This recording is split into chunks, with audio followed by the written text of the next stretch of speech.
अस्सलाम वालेकुम फ्रेंड्स, कैसे हैं आप सब। उम्मीद करता हूँ आप ठीक होंगे। आज की इस वीडियो के अंदर हम यूनिट कन्वर्सेशन देखेंगे कि हम यूनिट को किस तरह कन्वर्ट कर सकते हैं और यूनिट की कितनी एग्ज़ाम है। चले तो देखते हैं। यूनिट के 3 एग्ज़ाम है। सबसे पहले वन डायमेंशन कैलकुलेशन, जिसके अंदर सिर्फ लेंथ होती है, लेंथ या विड्थ होती है, इन दोनों में से एक होती है। उसके बाद जो दूसरी किस्म आती है वो आती है टू डायमेंशन कैलकुलेशन, जिसके अंदर लंबाई ज़रबे चौड़ाई होती है, लेंथ ज़रबे विड्थ। ये होता है एरिया हमारे पास निकल आता है। उसके बाद होते हैं थ्री डायमेंशन, जो कि हम वॉल्यूम निकालने के लिए इस्तेमाल करते हैं। Scale there are three dimension calculation, volume calculation, जिसके अंदर लंबाई ज़रबे चौड़ाई ज़रबे हाइट आ जाती है। उसके बाद हम देखते हैं वन डायमेंशन कैलकुलेशन कौन सी होती है, टू डायमेंशन कैलकुलेशन कौन सी होती है और थ्री डायमेंशन कैलकुलेशन कौन सी होती है।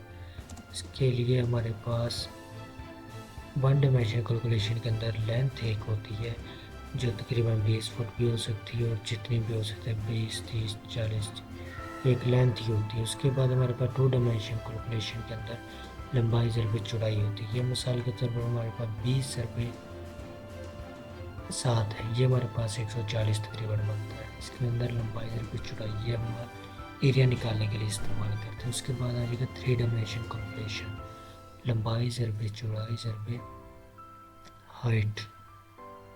इसके हम आगे तारीफ देखते हैं कि ये कितने दो किस्म की, जिसमें एमकेएस सिस्टम और एफपीएस सिस्टम।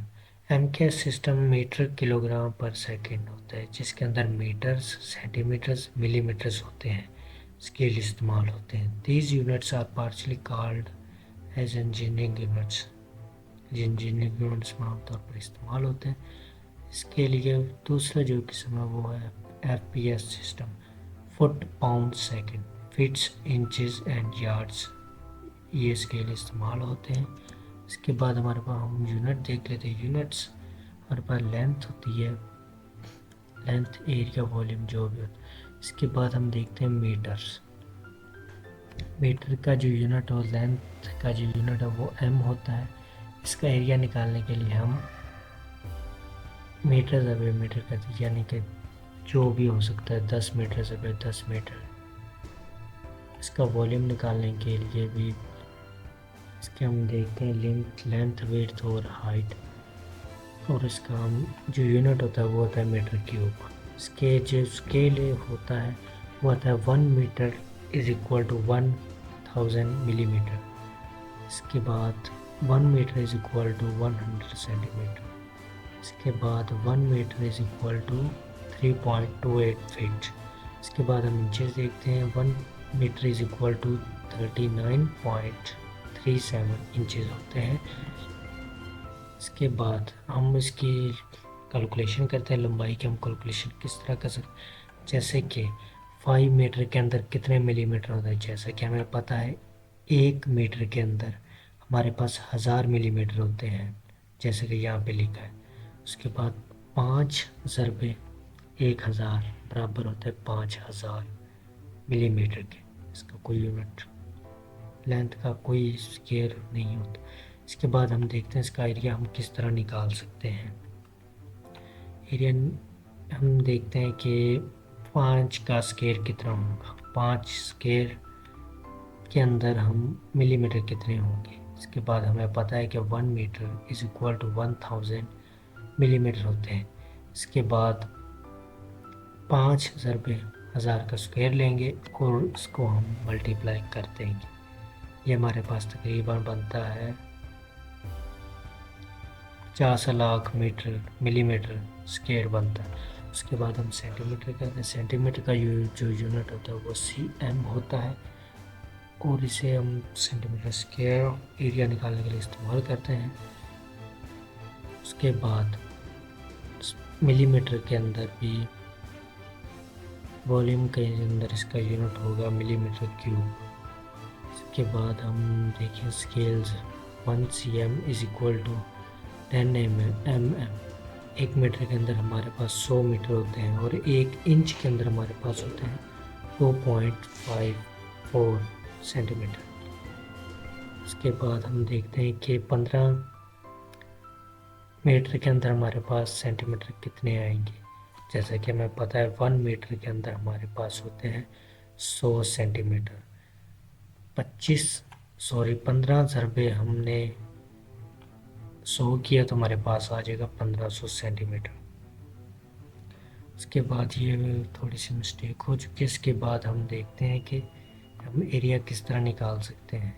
एरिया निकालने के लिए 15 square is equal to centimetre square is equal to centimetre square. 1 metre is equal to होता है 100 सेंटीमीटर। 25 ज़रबे 15 100 करेंगे, ये हमारे पास तकरीबन बन जाता है 1,50,000 सेंटीमीटर स्क्वायर। इसके बाद हम देखते हैं कि मिलीमीटर का यूनिट लेंथ क्या होता है। इसका जो लेंथ होता है वो होता है mm के अंदर। इसका एरिया निकालने के लिए मीटर स्क्वायर, इसकी लंबाई और चौड़ाई करते हैं। इसके बाद हम देखते हैं कि 1 इंच के अंदर कितने मिलीमीटर होते हैं। 25.4 millimetre is equal to 1 inch. 1 inch के अंदर हमारे पास होते हैं 25.4 मिलीमीटर। उसके बाद हम देखते हैं कि 10 mm के अंदर कितने सेंटीमीटर होते हैं। उसके बाद हम देखते हैं कि 1 मीटर के अंदर हमारे पास कितने मिलीमीटर होते हैं। 1 मीटर के अंदर हमारे पास 1000 मिलीमीटर होते हैं। उसके बाद हम देखते हैं कि लेंथ हम इसकी किस तरह कैलकुलेशन कर सकते हैं। 9000 mm is equal to metre, यानी कि 9000 मिलीमीटर हो तो कितने मीटर बनते हैं। जैसा कि हमें पता है 1 मीटर के अंदर हमारे पास होते हैं 1000 मिलीमीटर। इसके बाद हम 9000 को तकसीम कर देंगे 1000 के साथ और हमारे पास 9 मीटर आ जाएगा। उसके बाद हम मीटर स्क्वायर निकालते हैं। मिलीमीटर स्क्वायर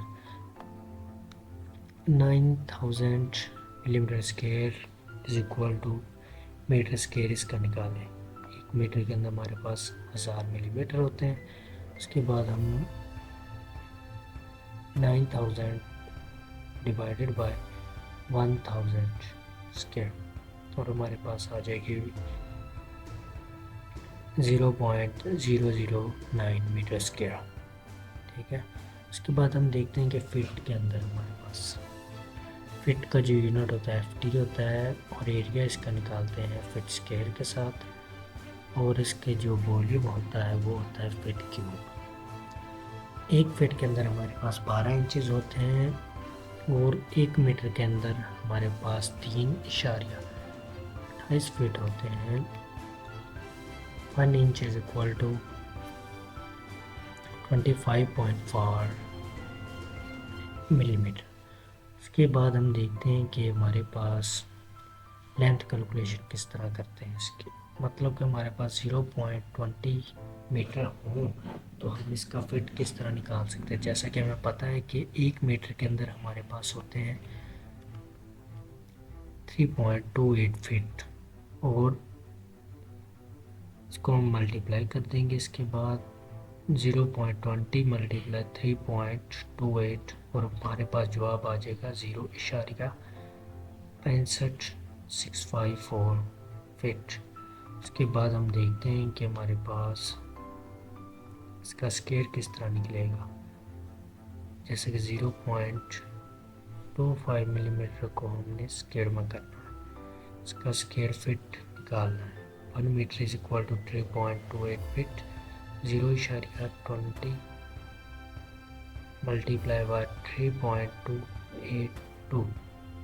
इसका स्क्वायर निकालेंगे तो ये कम हो जाएगा। इसका स्क्वायर निकालने के बाद हमारे पास जो वैल्यू आती है वो 2.151 फीट स्क्वायर आती है। इसके बाद हमारे पास आ जाता है यार्ड का भी सेम है। जैसे यार्ड का भी सेम है, यार्ड स्क्वायर इसका यूनिट होता है। जो एरिया का कैलकुलेशन हम करते हैं इसके बाद हमारे पास यार्ड जो होता है इसका जो यूनिट होता है वो होता है क्यूबिक यार्ड। Yard cube. उसके बाद हम देखते हैं कि इसके स्केल क्या होते हैं। 1 yard is equal to 336 inch. उसके बाद 1 yard is equal to 3 feet. 1 metre is equal to 1.0936 yard.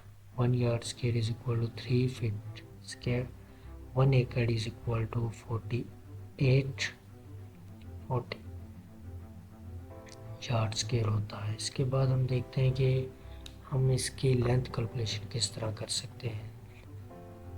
60 metre को हमने यार्ड में कन्वर्ट करना है। जैसा कि हमें पता है 1 metre is equal to 1.09 yard होता है। इसको हम मल्टीप्लाई कर देंगे 60 के साथ और हमारे पास जो वैल्यू आएगी वो आएगी 65.616 यार्ड। उसके बाद हम इसका एरिया कैलकुलेशन करते हैं। इसके बाद हमारे पास 60 मीटर स्केल को हमने कन्वर्ट करना है यार्ड स्केल के अंदर। 1 मीटर बराबर होता है 1.0936 यार्ड। 60 मल्टीप्लाई बाय 1.0936, ये हमारे पास आ जाती है। इसकी वैल्यू 71.75 YT स्केल है।